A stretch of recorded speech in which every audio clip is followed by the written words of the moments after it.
Hello, I'm Harvie S., and I'm here at Kolstein, NYC.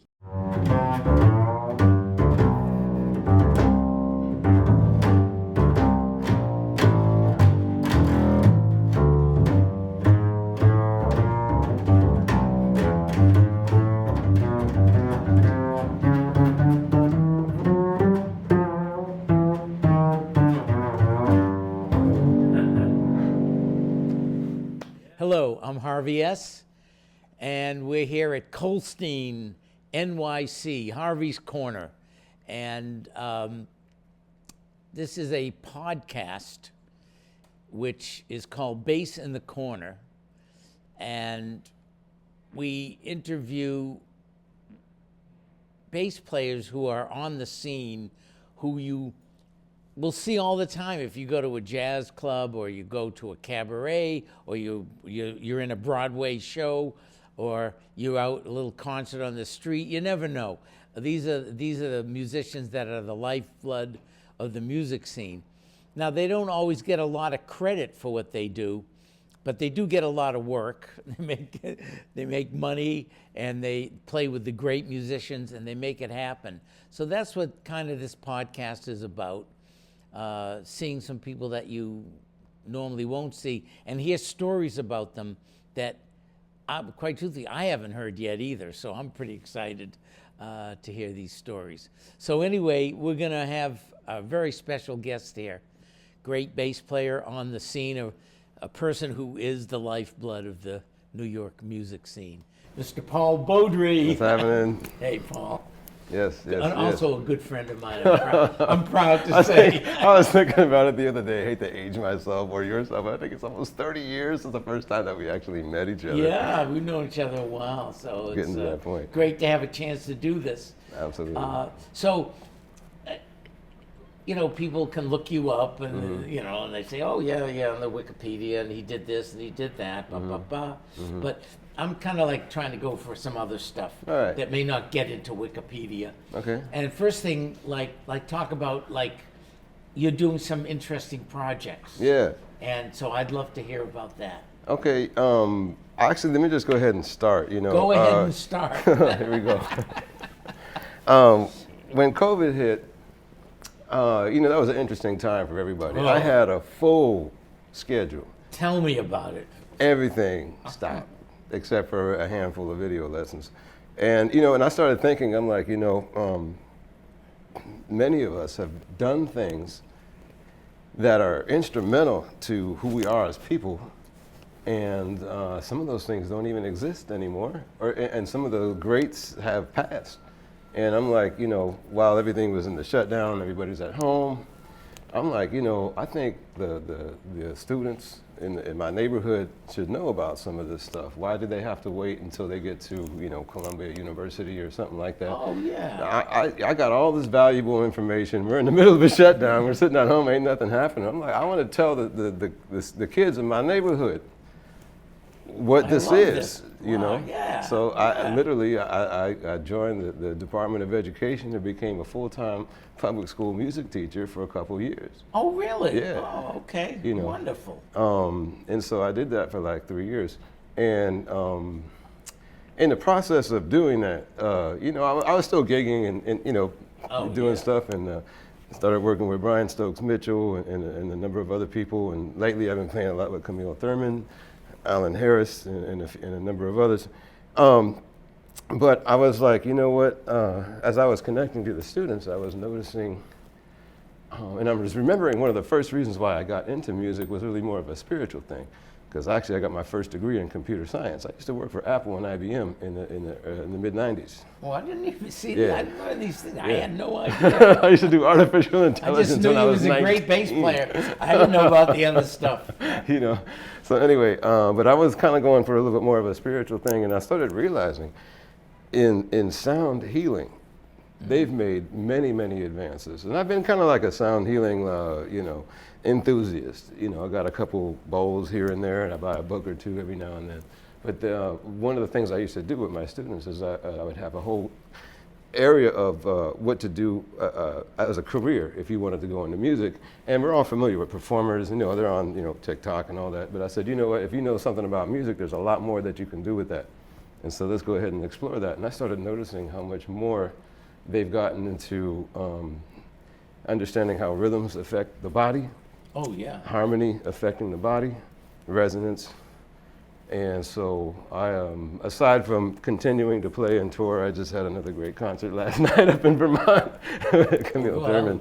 So that hasn't, you gotta keep no, doing that. And I want to get my new bass book out. I've been saying this for like a decade. The bass system, a system I've been teaching for over 10 years. I did a presentation on it at an ISB conference years ago.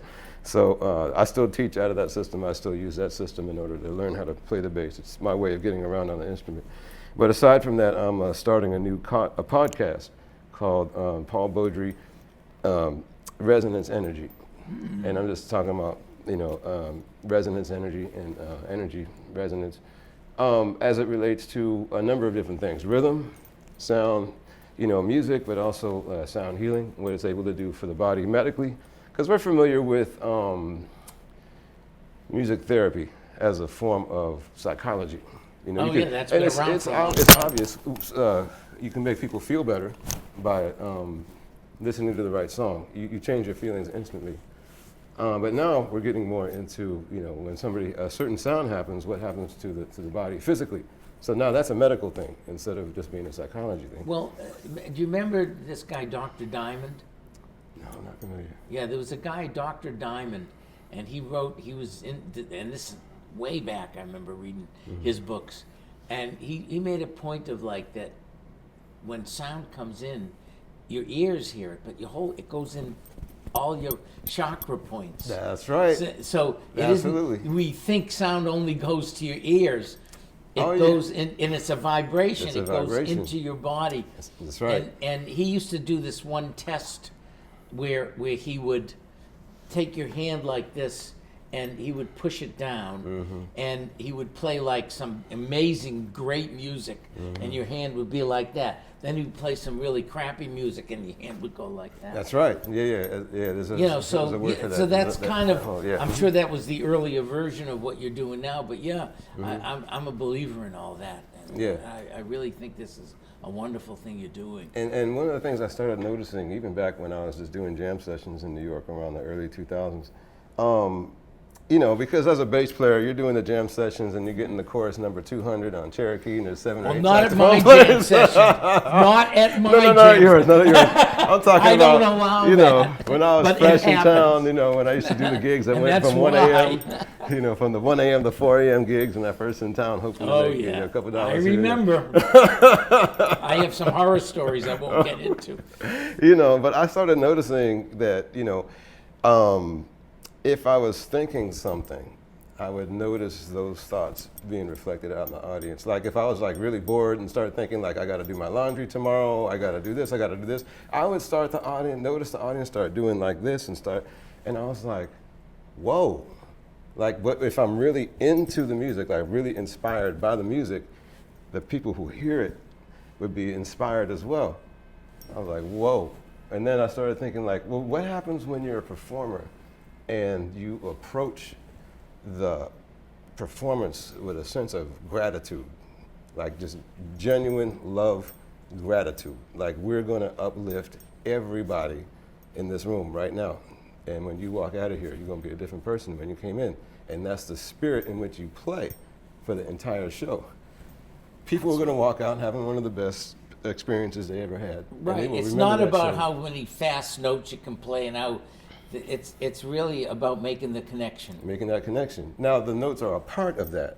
The notes are become okay, you want to play something that's a little bit exciting because you're trying to craft how this is going to go. You still have to play well. Yeah, if you're a terrible player, absolutely. you're not going to get it across. Yeah. It becomes like just part of the architecture of the show is the choice of notes. And so all that genius needs to be there, just like looking at one of them great old cathedrals where it's like, wow, the the detail is amazing, you know, when you look at the really high class artists.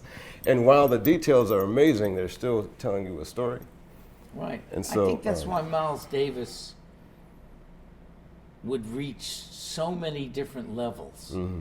There'd be people who don't know a thing about music and really maybe don't even care that much. Mm-hmm. But they watch Miles or they hear a record Mm-hmm. and they went, yeah, Yeah. there's something there. There's something and there. they're still buying Kind of Blue. And even John Coltrane's music. And Train was you the just other listen one. to it and you're like, wow. I mean, like, You can't miss it. It's like you don't have to know a damn thing No, about music not at all. to enjoy Coltrane. Right. And I think that's important. exactly. You know, and all of that that's all a part of it. And then I'm starting to realize that this is a much bigger picture than, you know, I mean, as much, I love music, obviously. I still play it all the time, and it's a part of my life, and I don't know what I would Well, do without it. I yeah. don't think anybody would know what they would do without it, you know. But we get into some deeper levels. It's like, wow, we can actually start doing some things. And I started noticing some people were able to start curing cancer by finding the part of the body that has, because the healthy cells will have a certain resonance. The cancer cells will have a certain resonance. They'll find the resonance of the cancer cell, and they'll overload it, and the cancer cells will just blow up in real time. Almost like an opera singer, you know, they sing a certain note and then like a glass They can starts break to shatter. a glass. Exactly, because they're singing the resonance of the glass and overloading it, and then the molecular structure can no longer hold. Wow. And so I was like, wait a second, now it's doing it for my high school students, right? This is supposed to be a high school student project, but it just kind of Well, put me. these kids are smarter than you think. Yeah, I mean, you can go online and hear the sun. Like NASA's put some stuff out there. The sun's actually making sounds. You can go in there and like listen to the sun on YouTube.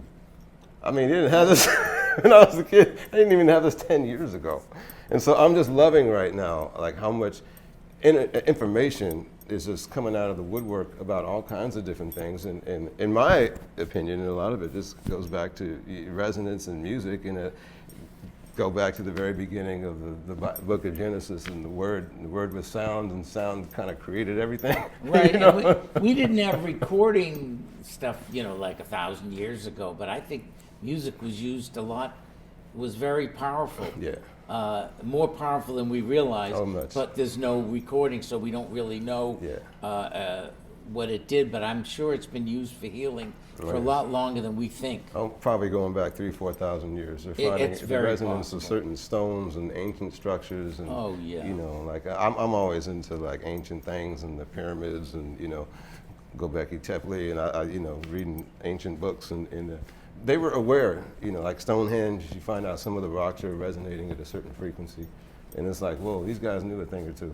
Yeah. You know, and that information is starting to come back in little pieces. Well, I want to It's like a check your giant puzzle, man. podcast when it comes out, so you'll send me a link. Oh yeah, absolutely. Please, please. Absolutely. So yeah, I'm going to move on a little bit. I love that.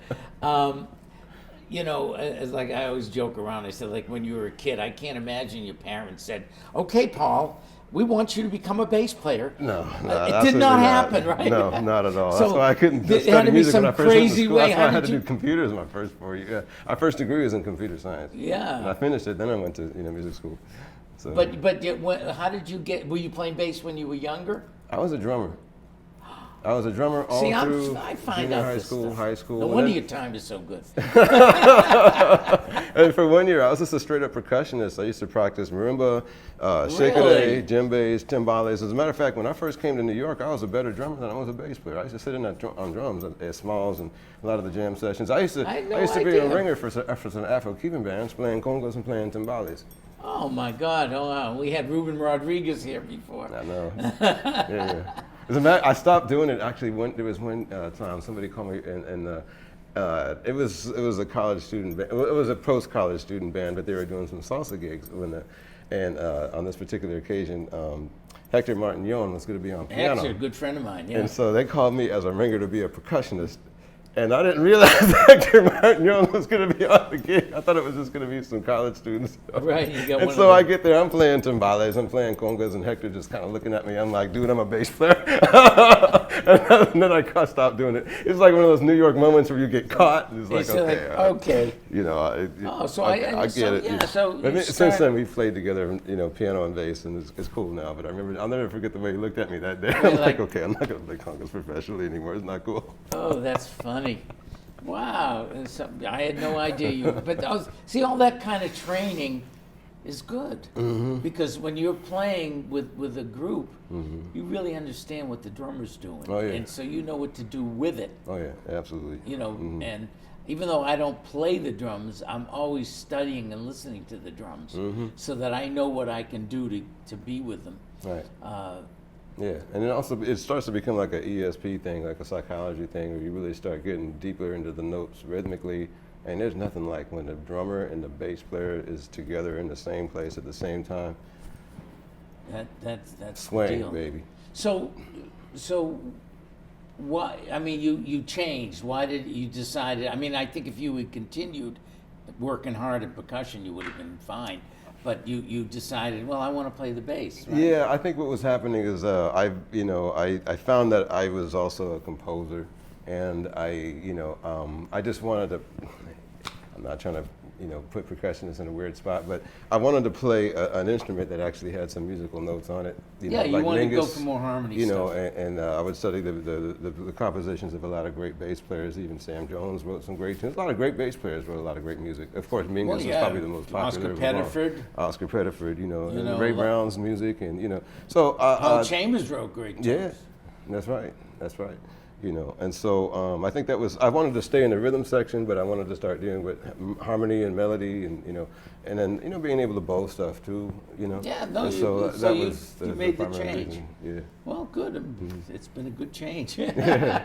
So now, I don't know how this works for you, but I know that you've been playing on the music scene. And like, no matter what you do, no matter how well prepared you are, some weird stuff happens. Oh yeah. So I don't know if you have any stories. Oh my goodness. I mean. Yeah, let me. I know there are stories. I don't know if you can Let me think tell of you a them, good one. Let me tell you a good one. So I'm new in town. I've been in town for maybe like a year and a half, and I was a ringer for a big band. For some reason, it's a drummer. I'm a famous drummer, and I'm not forgetting the name. He passed recently, but I'm playing at Birdland for the first time in my life. Charlie Person. Charlie Person. I knew it. Charlie Person had that rehearsal band that he would do on was it Wednesdays or Thursdays, and so I was a sub. Now in Charlie Person's band, they were a rehearsal band, and they would just do gigs every now and then. Well, the name of the music was one thing, but they had a working title for every song. So they would call the working title, and the name of the song would not be in the book. So I'm live at Birdland, playing at Birdland for the very first time in life. So you can imagine that little stress level, And they call a song, it ain't in the book. And this is a big And you're band. looking like I can't find the song, and they're looking at you. What's wrong with this guy? And so I'm like, well, I'm just gonna swing. Because, and I'll just use my ears to try to figure out what's going on. And so I was just like, well, I mean, I can't stop playing, I would look at the lead trumpet player and see if I can look at the title of the song, and if there was any whole notes, then I would sit there and go in the book and see if I can match it and see if I can. And then it's a rehearsal band, so even if you see it, the codas aren't marked. The repeats aren't marked. The beginning isn't marked. 8 bars, 9 bars, a whole section. They skipped it and they just didn't write it in there because a regular guy would have known anyway. So the music wasn't really of much help either. So I had to use ear training the whole night. For most of it anyway. I was just like, let me just swing into the ground. And you know what? People liked it. Yeah, I'm sure. They said, wow, it's man, cool. that was some hard swing right there. I said, I hope so, because the notes are probably all wrong. But as a bass player, we have to be there first. That's right. It's like piano players can say, okay, I can hear what it is, then I'll play something. But we've got to hit the note first. Yeah. Because everyone looks to us for where everything is. And so if we're not clearly marked, it becomes like, uh-oh. Yeah, and thankfully it was a big band and not like, a trio. That would have been a real disaster. Yeah, well, I've had a couple of situations, big bands, where I was like, What I had to do, you know, the chart. I was playing with Maria Schneider's band, and it was like about a 9 or 10 page chart, and I'm sight reading it. So I'm reading it, and I got through it really well. And I get to page 10, the band keeps playing. I don't have any more pages. the 2 pages were missing. It had gotten separated. Nobody told you. So I'm saying I've never heard the tune. I don't know anything. So I'm just jamming, trying to get it. So afterwards, I went over to Maria and I said, "Well, Maria, I was doing on that tune." I said, when we got to the 10th page, I said, "I'm missing 2 pages." So I just did what I could. She says, "Yeah, I thought you played some different stuff than was on the chart." She says, "But I kind of liked it." You know what? And that's a very important thing, because there's a certain level of confidence. You know, like when you talk about resonance, you know, and if you just say, you know what, I'm in there, it's almost like your mental intent gets so deep into the music, it's almost like the notes become right. You know, I remember Tony Monk, he was rehearsing with one of his bands, and he was talking about, you know, because, you know, he would write some difficult music, and rhythmically he might be all over the place, and, you know. And I can't remember exactly which musician, it might even been like G.G. Rice, or, you know, some famous musician like that. It's like a video of Monk rehearsing his band, and he's looking at the saxophone player, was looking at the chart. He's like, well, you know, what note should I play at this particular spot? And I think it was more of a legibility thing that he couldn't read it. You know, and Monk was like, well, just play any note, but just make sure it's in this rhythm. And his lesson was not that the note wasn't important, but it was the intent. It was the rhythm. It was like, just put your guts in there. Better than be weak. Yeah. You know, they used to say, if you're going to make a mistake, make it bold and right. and do it, and that's it. And it's funny that even Maria Schneider on that situation was like, well, she was very cool. You know, she just said, yeah. She says, yeah, I noticed it was you were playing something very different. She says, but I kind of liked it. Yeah, because you still had your thing, and you're like, well, I'm still driving the train. I don't know where we're going. Yeah, I just, you know, I pretended everything was cool. Exactly. But I mean, I was like sweating. I'm like, oh, this is gonna suck.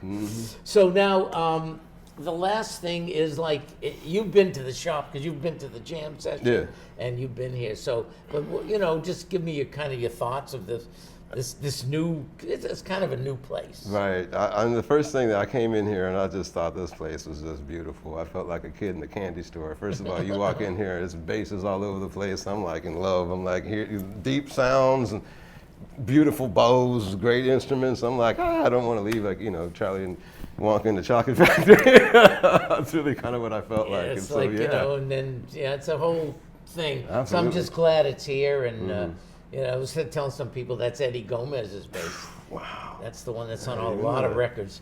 And that's, of course, Scott LaFaro's bass. Whoa. Well, you got some That's nice the one that was on stuff Waltz in for here. Debbie. That's the bass. Right, So there's a little history in that bass. But anyway, so I think we're good, and it was great talking with you. And I'm so glad you could do this, Paul. Absolutely, me too. Thank you. you so much for coming. All right. Good.